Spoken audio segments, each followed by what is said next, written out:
En 2011, ce Parlement s'extasiait devant les printemps arabes.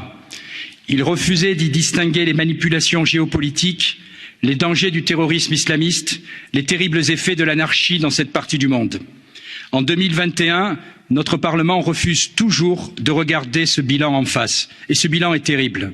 En Syrie, l'argent du contribuable européen a été en partie utilisé, ou plutôt détourné au profit de rebelles islamistes.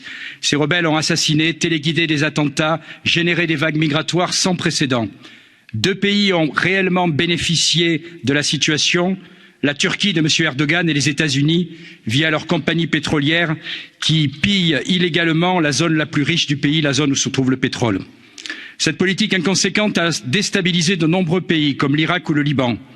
Il est à ce titre urgent d'accompagner le retour volontaire des réfugiés syriens présents au Liban.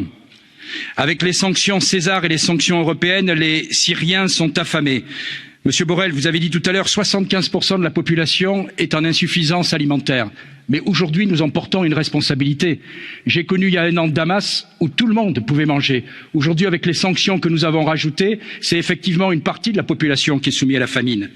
Avec la fixation du conflit par l'occupation turque du nord-est de la Syrie, l'OTAN laisse s'établir dans une zone de non-droit au mépris du droit international.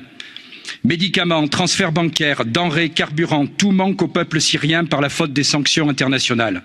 En Syrie comme ailleurs, la démocratie ne naît pas sous les bombes, ne pousse pas dans l'islamisme et ne donne pas de fruits si elle est fabriquée depuis l'extérieur. Ne rajoutons pas un crime humanitaire au crime de guerre.